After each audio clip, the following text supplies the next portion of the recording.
What's going on, everybody? It's your boy LightningSnow back today with another video back day, and I have Sage and the Thick Kaz. Say hey, everybody. Yo, what's up, guys? Glad to be on the channel. Hope you guys are doing well and hope you're enjoying your new year. For real, Happy New Year, guys. And to kick off the new year, we're back with a part 2. I did a video not a couple weeks ago with the Bite Guy versus the Akatsuki, and I told y'all at the end of that video that I was going to do a part 2 to this whole thing, which was Kakashi versus the Akatsuki, and specifically it'd be War Kakashi versus the Akatsuki, every single member. And who better to have on my channel than my partner in crime with Sage. So we're just going to go through and run through every Akatsuki member, like we said. And yeah, so to preface this Kakashi does have full knowledge, as y'all would probably already guess. Battlefield's probably just gonna be like a random field, like the War Arc battlefield or whatever. Nothing too like specific. And I honestly think that's better. Sage, you got anything before we start? No, I think it's worth noting which version of War Kakashi we're talking about, because he does get stronger throughout the war. So it's going to be pre-DMS, but I believe we're going to be taking in consideration all of his feats pre-DMS. So all the way up through like the Might Guy stuff as well. So I understand, that scales him super high, but we're going to still make it pretty interesting for you guys. For sure. So now the first one we can run through, we'll say Zetsu, because I got some people that saying I didn't bring up Zetsu in my Might Guy video. I mean, I don't understand. I mean, I know hate on Zetsu, like White Zetsu specifically, but I mean, what's he going to do? I mean, yeah. I guess, like, if you really highball him, you could say he can make a bunch, like thousands of White Zetsu of himself and maybe overwhelm Kakashi, but I don't know. Kakashi's doing pretty well against the Zetsu army, it seemed like, so. Yeah, Zetsu's getting clapped up. Talk about Zetsu a whole lot. I think we just go, yeah, we'll just go ahead and move on. So the next one we'll have Hdian. Like with Zetsu, I don't really see, especially, I mean, even if without knowledge, I don't think Kakashi gets, I mean, not sleeping on Hdian all that much, but I don't know. Hdian's really just taijutsu, and that's about it. Like, yeah, his ritual is pretty scary and whatnot, but if you have knowledge of this guy, you're not getting clapped, especially if you're as quick as Kakashi. Yeah. Everybody. I think all you gotta take is just a. Yeah, I was just gonna say, you guys need to keep in mind the fact that, like, again, he has knowledge of him, but this is a much, much faster and stronger version of Kakashi than the one from the Akatsuki suppression arc. And during that arc, he was able to easily exchange blows with Hdian without getting tagged, while still having to avoid being pressured by all of Kakuzu's hearts. So, like, it is not close, not in the slightest. Yeah. So we'll just go ahead and move on from that, and now we'll go on to Konan. I will say that Konan is annoying for someone like Kakashi, just because, like, she can fly, but I mean, I don't think that's going to be much of an issue for this Kakashi, who was not having any trouble really keeping up with a KCM2 Naruto moving at full speed, like in the air towards Obito. Yeah. So I'd imagine that, I'm not sleeping on Konan, but let's be honest, like, Konan's, like, she's not much of a speedster. She's not known for being a speedster. Like, yeah, she's keeping up with Obito in her fight, which is pretty impressive, but she's nowhere, like, close to being as fast as KCM2 Naruto. So all of her, like, long-range paper attacks, I don't think are even hitting Kakashi with how well he's be able to react to certain things. So, I mean, case in point, a Susanoo era point-blank range. So, yeah, I just don't think anything that, like, and even if she coats herself in paper as a defense, I'd be willing to bet that a simple Raikiri at point blank would probably be enough to get the job done. If not, like a Lightning Fang from a distance, would do the same thing. So, yeah, I don't think Konan's really giving Kakashi much trouble here. Yeah. Sage, you got anything for Konan? You would have to give her the win over him. You would have to make the argument that he's slower than base Jiraiya, because base Jiraiya was able to, like, avoid all of her attacks and still, like, trap her and tag her. His Kamui can warp away human-sized objects, so we saw that with KCM2 Naruto, so that are way faster than Konan. So, yeah, he shouldn't have an issue with her. I mean, I do think her, like, paper intangibility / regeneration type thing that she has is super impressive and can be bothersome, but he should be able to honestly warp her entire body away in one shot. So, yeah, I don't really see this being an issue, but her power set is super interesting when it comes to, like, his move set. So I don't want to sleep on her, but she's not hanging with War Kakashi. Yeah, for sure. Now we're going to move on to Deidara, and I mean, this is really just going to be the same case as the Sasuke versus Deidara fight, but in a lot better, win ratio for Kakashi. Because this Kakashi scales above heavy Sasuke, and let's be honest here. I mean, it's if this Kakashi has knowledge of how Deidara's abilities work, it's game over. Lightning style is going to be completely... He's going to nullify every single ability that Deidara has. He's going to be able to see the C4 Karua, which is probably the deadliest thing he has aside from Z0. And if Sasuke can... worst case, if Kakashi inhales or gets hit with the C4, I'm pretty sure that if Sasuke can figure out how to get rid of the nanobots that are inside of him, I wouldn't think Kakashi couldn't do the same thing. And it might injure Kakashi a little bit, but I mean, I don't know. Kakashi's a master of lightning styles. I don't think it would necessarily damage him too much, but and then after that, I don't know. I don't think Deidara is quick enough to avoid a combo. And if Kakashi's worst case decides to try to end the fight immediately, then he's gonna combo Deidara, even if he's on the C2 drag. I just don't think Deidara is fast enough to avoid Kakashi forever, even if he does take flight. Yeah, I mean, if you look at their encounter in early Shippuden, he still got his arm taken off by a Kakashi whose Kamui is far less accurate and far less fast. Yeah. Or far less speed, I guess. It's not... His Kamui at this point in time in the War Arc was fast enough, again, to warp away a full KCM2 Naruto clone. So you can make an argument that, and it's from dozens of meters away, so it's no joke. But he's also precise enough and fast enough to warp away a softball-sized Rasengan out of KCM1 Naruto's hand while he's moving at full speed. So, there's just no argument that Deidara could dodge it. I think by the time he recognized what was going on, his head or whole body would be gone, and there's just nothing he could do. So I don't think the fight even gets to the point where it becomes a situation where Deidara is using the C4, because it sort of seems like a last ditch kind of thing up until he uses the C0, obviously. So yeah, Deidara has no shot. I was gonna say, worst case, if he decides to use C3, let's say Deidara is quick enough and has enough time to take flight. Best case. That's being generous. Let's say if he has enough time to take flight. Let's say he decides to drop a C3 like he did against the Sand Village. That's gonna be quick. That's gonna be large enough, and Kakashi's gonna be quick enough to Kamui that before it even touches the ground. And let's say that he uses C4. Again, we just established that I'm pretty sure that Kakashi could quick enough to use the lightning blade on himself to get rid of the nanobots that are inside him. And let's say somehow and Deidara is favored that God himself gave Deidara a break and got him to the C0 to do a suicide bomb. Kakashi can Kamui the C4 or the C0 little explosion before it even gets to that, before it even explodes. So yeah, one way or the other, Deidara is not winning. Yeah, he can also in the War Arc teleport himself into the Kamui dimension. So much like Sasuke was able to reverse summon himself, I see no reason why, if he sees the C0 going off, he wouldn't be able to just warp himself away. So, yeah, there's just really nothing that Deidara can do. Yeah. So, now we'll move on to Sasori of the Red Sand. This is one where, I do think that gives Kakashi a bit of trouble just because of how many, I've said this before, that fighting Sasori is like fighting a Final Fantasy boss. Yeah. The final boss of the Final Fantasy game, just because he has so many, steps that's taken to beat Sasori.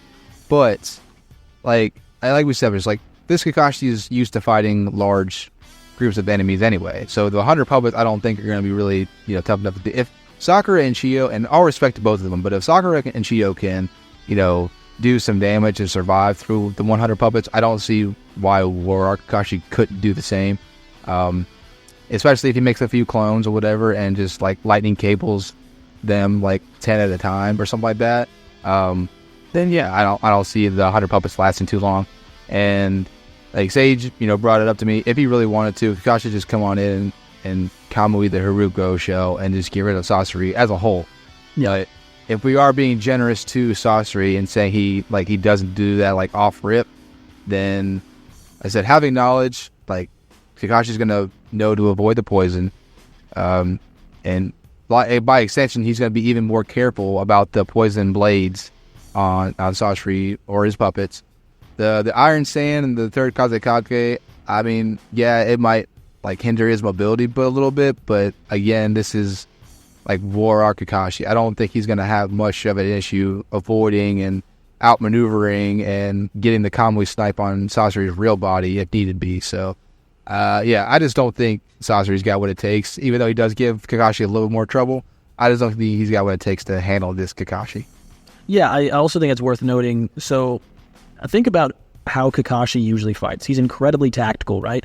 And if he knows that the Hiroko puppet is just a shell, Kakashi would, in my opinion, I don't think he's going to play any games because he knows he can use like that poison fog. He has all those needles and everything.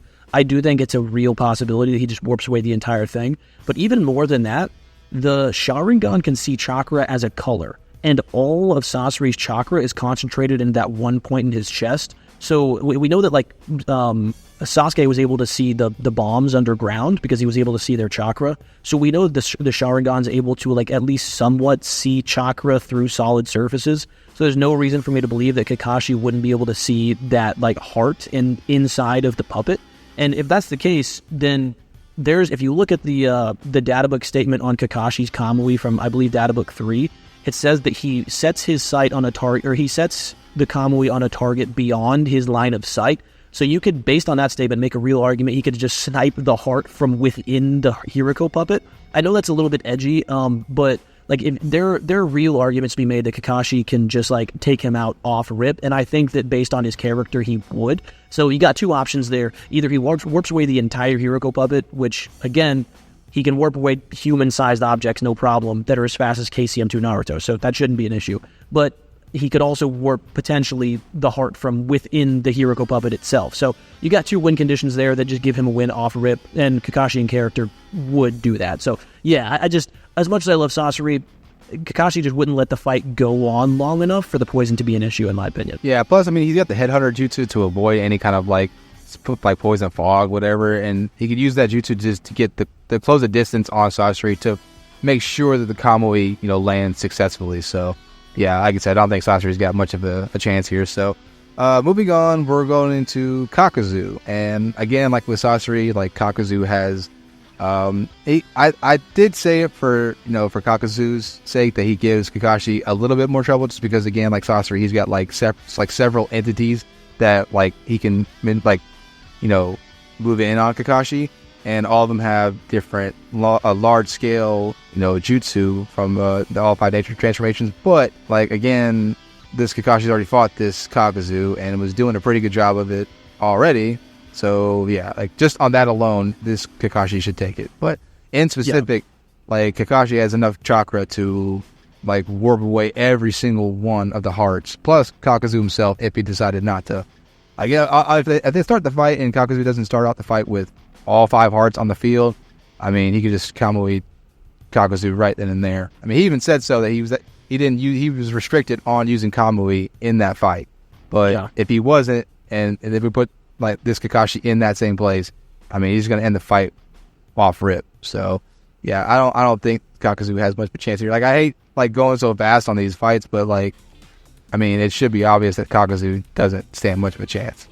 Yeah, I mean, I honestly don't even think that the Kamui would be necessary because he knows about all of his abilities. Like, you could genuinely make the argument that, like, so keep in mind, there's there's actually a page that somebody made that shows all of these feats. I'll send it over. We'll have it on the screen. But the Kakashi used Kamui 5 times, Raikiri and its variants 8 times, the Mud Wall once, and Shadow Clone twice, all before receiving any extra chakra during the war arc. So Kakashi, unironically, like if he wanted to just Kamui snipe, like what Lightning was talking about, is 100% an available option. But if he just wanted to blitz all of these hearts with his Raikiri, there's nothing that would be stopping him. Kakashi's speed during the war arc has significantly increased from what it was during the Akatsuki suppression arc. Being able to keep up with characters like Six Gate Guy and even KCM Minato without the Raikiri. And the Raikiri is a order of magnitude amp, which is a 10 times amp in terms of speed and power. That's stated in the fan book. So you have all these things that like are just lining up for Kakashi to just be able to like Raikiri massacre all of these hearts with no problem. But the Kamui itself, again, I hate doing, like, the Kamui snipe GG argument. I understand it's annoying, but it's 100% just an accurate assessment of how this fight could go. And I don't think Warrior Kakashi would be playing around either. Like, he is whipping this thing out left and right. So there's no reason for me to believe he wouldn't start it off with Kamui. But even if he didn't, he could probably just mow all of the hearts down with the Raikiri with little to no issue. Yeah, I mean, we saw that the hearts definitely susceptible to being taken off guard, and so this Kakashi being a lot faster, a lot more agile, a lot more chakra reserves, and more willing to start throwing out like large scale jutsu. I don't think Kakuzu stands much of a chance here. So yeah. So now we'll go on to Kisame. Now, if we did the scaling wise, a lot of people would like to scale, Warrior Kakashi to 7th gate guy. I'm of the back and forth on it. I do think they're relative, but still, even if you want to say that they're the relative, like, I mean, while my guy might be like more physically stronger to take on someone like Kisame, Kakashi has just more hacks to him to take care of Kisame, and so even with Samehada, I don't think Kisame has much of a chance, unless he starts like the fight off rip using the giant like lake or whatever, restricting Kakashi's mobility within the water, because we've never seen Kakashi really fight underwater before. So I think if he is able to get the giant lake summoned in time, then he should be able to, like, I don't know, maybe have the edge over Kakashi. Sage, what you gotta think about that one? Yeah, I mean, the thing about Kakashi in the war arc is he can now warp himself into the Kamui dimension. So, like, even if he ends up in that giant water bubble, you'd have to argue that Kisame would be able to blitz him in the water bubble before he can teleport himself into Kamui. And I just don't think that there's really an argument for him being that fast, even in the water. And, like, unironically, he could make a lightning shadow clone. And, like, he's really tricky with the way that he operates, so there's a real possibility that he could, like, make a lightning shadow clone, warp himself to the Kamui dimension, and just discharge the lightning shadow clone and stun Kisame within his own water. I know it's weird and edgy, but, like, it's a real possibility, and it's something that we've seen Kakashi do in a similar manner, like to Obito in their anime fight. So, Kakashi and to Pain in the manga as well. So, I don't know, man. I think Kisame's best case scenario would be getting him in the bubble and somehow landing a blow that allows for him to absorb enough of Kakashi's chakra to put him at, like, critical levels. But once again, I hate to continue doing this, but the Kamui snipe GG argument is a legitimate argument here, because Kisame is nowhere near fast enough to dodge that. We see him actually, like, even against 6th gate guy, he has to get distance and use his, like, large scale AoE, like, massive tsunami of sharks, like, type jutsus in order to avoid a physical confrontation with him, because we know that, like, he doesn't scale physically in terms of speed up to even 6th gate guy. So if that's the case, and Kakashi's Raikiri easily scales to or above 6th gate guy, he could unironically just, like, put a Raikiri through his chest. But the Kamui snipe GG is the real issue here. Until, like, opponents that aren't able to avoid that are just kind of out of luck against this version of Kakashi. Yeah, for sure. So, I mean, yeah, like I said, even with Samehada, I don't think, I mean, even if all it would really take is if Kakashi's able to, like, Raikiri Kisame through the chest, and even if he has regen, like, it's gonna, like Kisame's gonna be injured in like enough time for Kakashi just Kamui him right then and there. So yeah, that's like the quickest way I feel like that Kakashi gets the win. So we'll go ahead and move on to Itachi. Now this one is definitely the one that, like, I get the most flack on. I've done videos about this in the past, so I won't go over it too much. But if we're talking about, like, War Arc Kakashi versus Itachi, and so if we're doing this in canon, and we're saying we're using the version of Itachi that fought Sasuke and Shippuden, then I don't see a reason why this Kakashi couldn't win. Just because, like, yeah, that fight was long, but I don't know. If Itachi has knowledge of what Itachi's capable of, then he's going to know what to look out for and when to look out for it, I suppose. And then, like, I don't know. If Amaterasu's not going to land. Like I said, especially if Kakashi knows that Itachi has it. And if the Raikage was able to, avoid a blitz from the Amaterasu from point blank, and if this Kakashi's reaction time is anywhere near the Raikage's, which we know it is, at least as far as like keeping an eye on stuff, then Amaterasu shouldn't land, whether it's just outright dodging it or just sucking it up through Kamui alone. Genjutsu is a possibility, but unless it's Tsukuyomi, I don't think like Kakashi's going to get caught in Genjutsu, because we saw that Kakashi was able to, make a counter for Itachi's Genjutsu in the beginning of Shippuden. And before anyone says it, that it was just a 30% clone, it would not make any sense for that clone to have 30% of Itachi's knowledge. Let's just be honest here. I hear that argument all the time, and I don't know why people bring it up. That's a terrible argument. That completely negates. Yeah, I don't see why that people use that as a way of saying that Kakashi couldn't outsmart Itachi in any kind of way, because I do think it's possible. But my point is that Tsukuyomi is really the surefire Genjutsu that actually is able to affect Kakashi.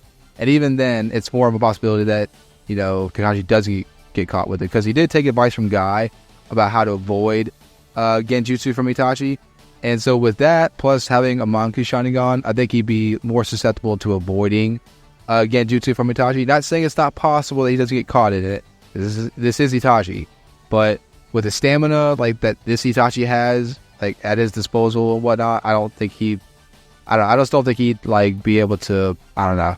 Because he did catch Sasuke, but I don't know. I just can't see this Kakashi being caught with Tsukuyomi a second time. And then Susanoo is his best bet, and I will admit that it gives Kakashi enough trouble. But honestly, if Kakashi can survive long enough and just run the clock out, then I don't see a reason why he just can't end the fight as soon as the Susanoo goes down. I'm going off the rails. Sage, what do you got? Yeah, so I did a video on Kakashi versus Itachi form by form, and I got a lot of flack for some of the things in there, but the scaling itself is super, super simple. In terms of their speed, Kakashi consistently scales to 6 Gate Guy or KCM Minato during the war arc. We see them moving on panel at the same speed, covering the same distance. It's not debatable. That's where he scales. Itachi kind of scales around KCM 1 Naruto.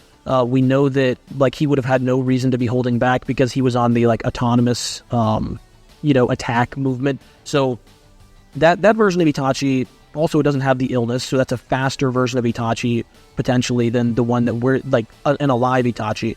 So because of the fact that Kakashi is able to warp away a KCM 2 Naruto clone and even outspeed 8th Gate Guy's movement speed with his Kamui, I don't see a reason why Itachi would be able to keep up with that. He has no speed feats that put him above KCM 1 Naruto, and Kakashi was able to snipe a Rasengan out of KCM Naruto's hand. So, again, I hate doing this. I understand it's annoying, but the case, the Kamui GG argument still works for Itachi.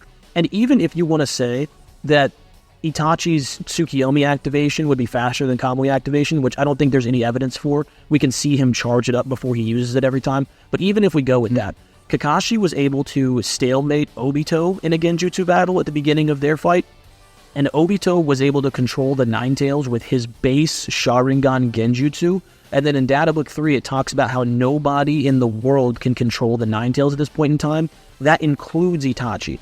And that includes Itachi with his Mangekyo. And, if you look at sort of the Genjutsu feats that Obito has, controlling Yagura for over a decade, when he's potentially a perfect Jinchuriki, the data book statement says that he has complete control over his Bijou, so take that as you will. But if he was able to control someone like Yagura for over a decade, and then when he's released from the Genjutsu, he dies, and he's able to control the Nine Tails, and Itachi's not, according to the data books, there's a lot of evidence to say that Obito's Genjutsu is at least on the same level of Itachi, his base Sharingan Genjutsu, mind you, if not superior. So, and it's probably because of the Hashirama cells, to be honest. But because of that, I don't even think that the Tsukuyomi is a win condition. But like Lightning outlined, he even has counters for that in place already. So if he gets hit by it, I think he doesn't even lose because of that. If he goes into the battle with the plan he had prior to avoid the Genjutsu, that obviously counters it as well. But at the end of the day,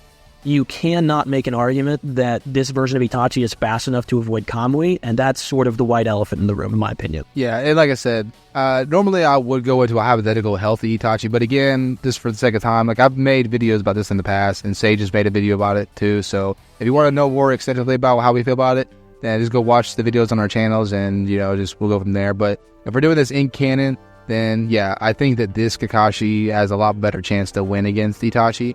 If I do like a 1 to 10 on this one, since it is a little bit more, you know, tougher for Kakashi, I'd probably give this win to Kakashi about 7 or 8 out of 10.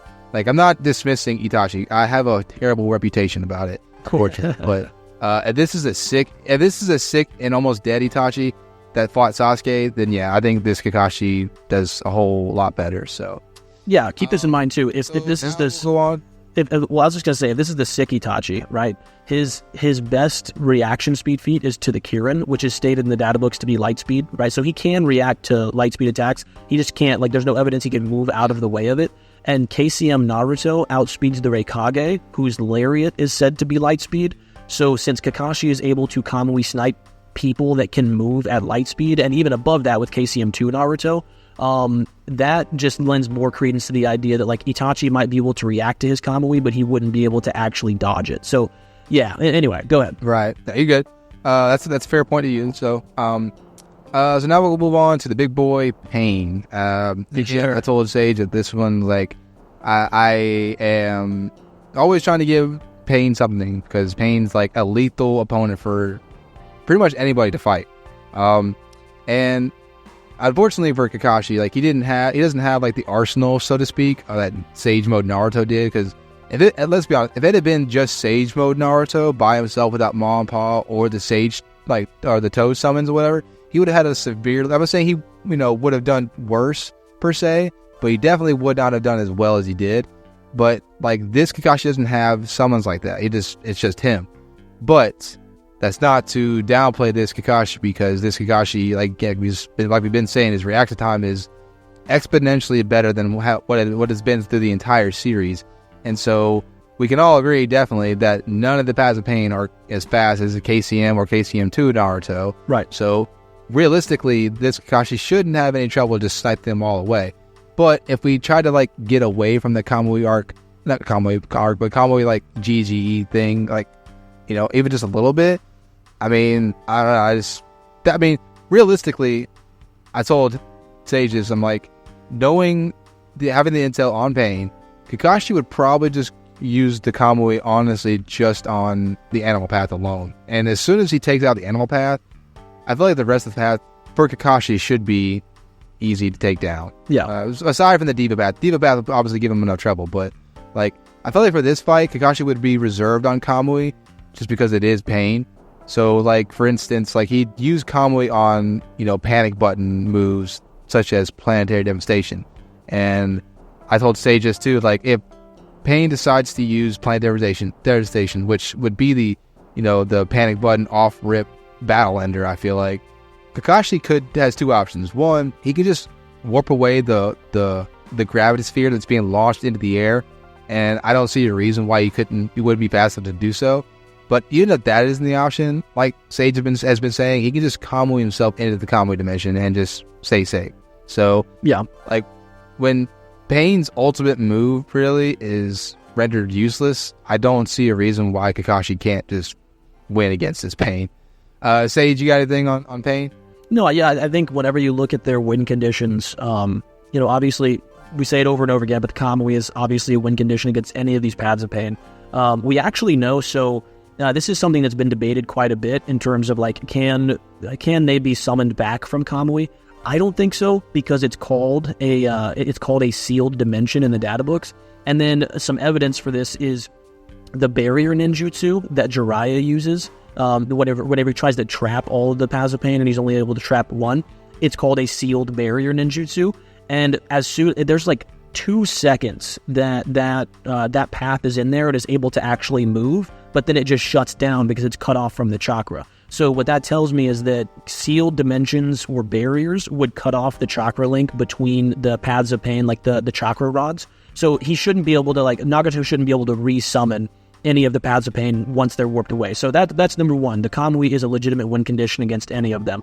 Number two, because he has the intel on them, I agree with Lightning. Like, the Animal Path is probably the biggest issue for him because he doesn't have the massive summons, but we actually see that they don't have crazy durability. I mean, some of them get taken out with, like, kunai by Itachi, so it's not, like, they're not crazy durability by any means. But he would probably take out the Animal Path first, or the Diva Path first, and I do think he would go after the Diva Path with the Kamui, and by that point in time, even with the shared vision, because Kakashi scales to characters like KCM Minato and Six Gate Guy with the Raikiri, there's nothing that could ever convince me that he wouldn't be able to just blitz them with his Raikiri, even with the shared vision. So once you get the two heavy hitters off the board, Kakashi it becomes sort of a walk in the park. And again, he was able to use 5 Kamui, 8 Raikiri and its variants, 2 Shadow Clones, and then 1 Mudwall. So if he only has to use 2 Kamui here for the Animal Path and the Diva Path, and just 4 Raikiri for the rest of the paths,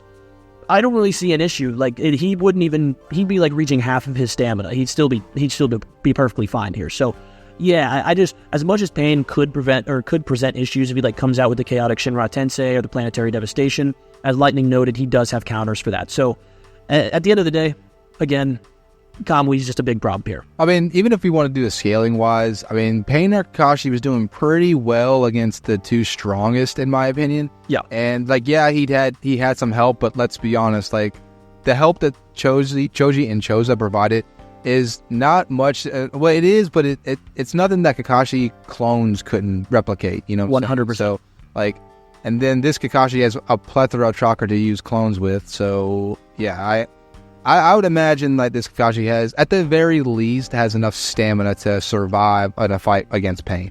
Like, at worst case, Kakashi ends the fight and is like severely tired.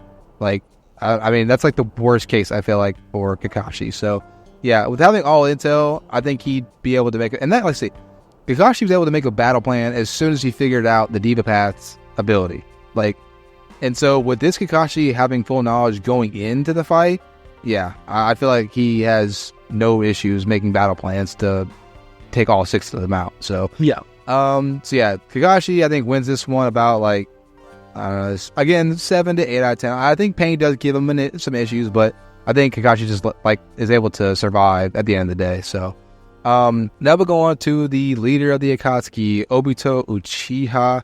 This is the one that's the biggest head scratcher for me and Sage. Yeah. We're pretty solid on the answer as far as like the win rate. Because these both characters, right?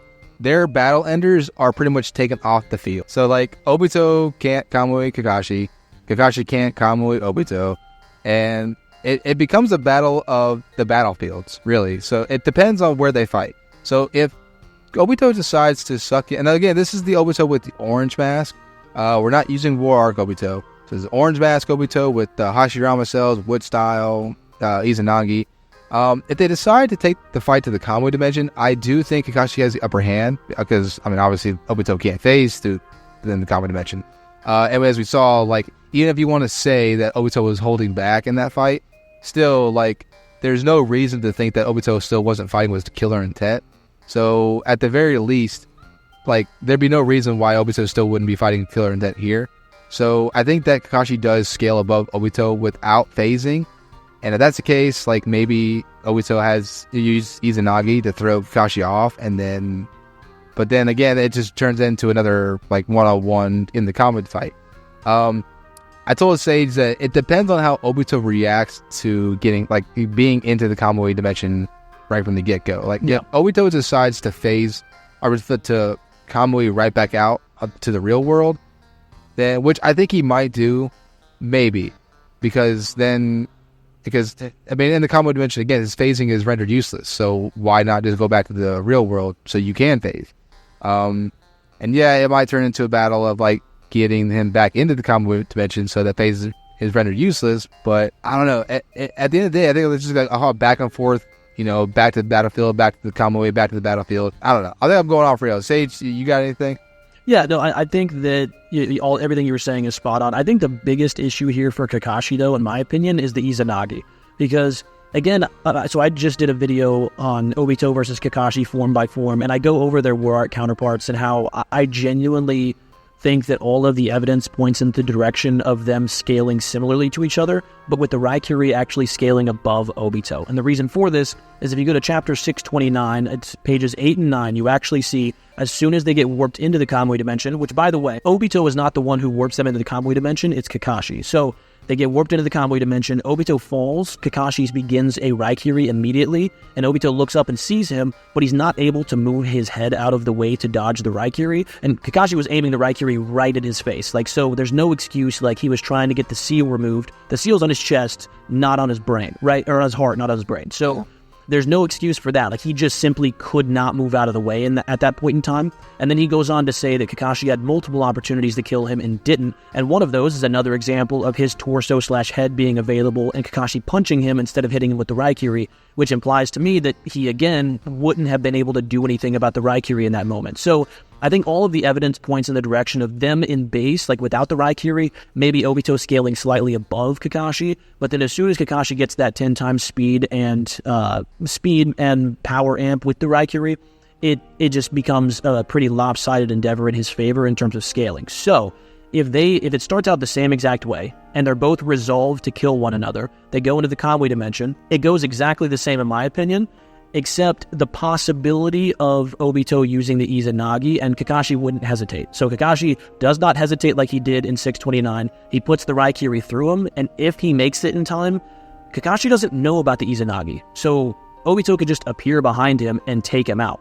The issue with like the war art counterpart and using the Izanagi is he would have had to give up his Kamui eye, and then he wouldn't have been able to get back out. So that's why he didn't use the Izanagi at that point in time. Whereas like Kakashi, if he starts the same exact way, I think he ends it with a Raikiri, but you can make the argument that Obito activates the Izanagi in time and is able to just like sneak kill him.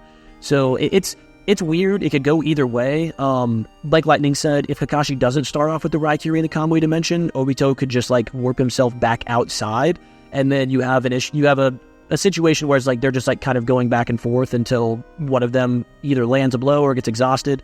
But yeah, generally I think it probably goes the same way it went in 629, except Kakashi doesn't hesitate, and whether you think Obito was able to get the Izanagi off in time or not determines the outcome. I lean Kakashi like 51-49, 52-48, but I could see an argument for both sides. Yeah, I think I told Sage that I feel like if I'm on the Obito side, but I'm like on the same ratio as him. Like I think it's more of a 50-50. I think Obito survives. Like okay, I would think Obito wins by surviving, if that makes any sense. I don't think he necessarily can get the kill, because again, like his battle ender for most fights is Kamui, so that's kind of off the table at this point. But if it decides to go back and forth between battlefields, then it really is just like a battle of attrition.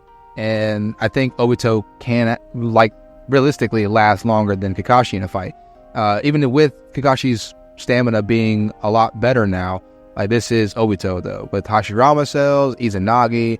I just think that he has more ways of surviving than Kakashi does. So if Obito wins, it would be honestly just running the clock out, in my opinion. So I think on the same page, like, you know, a lucky 5.5 out of 10, I feel like. So that's the last of the Akatsuki. Thank you, Sage, for being on the channel. Hey, dude, no problem at all. It's always good to be on here and always fun to talk about our boy Kakashi. If you guys haven't liked the video, make sure you like the video. If you haven't subbed to Lightning, make sure to sub. And, show him some love in the comments. If you guys disagree with anything we said, also make sure to let us know in the comments. But I think we put together some good work today, man. Thank you for having me. No problem, man. Yeah, for sure. I think we did a pretty good job. I think we did credit to every combatant. I'm sorry if some of them were too quick in the entries, but they should be relatively obvious on some of them. So, like you said, like the video if you haven't yet. If you haven't subscribed to Sage's channel, be sure to do so. We're running the numbers up, y'all. We're getting this stuff going. We got a bunch of videos planned for the future, so just subscribe and stay tuned. Thank y'all so much for joining in, and until my next one, LightningSnow.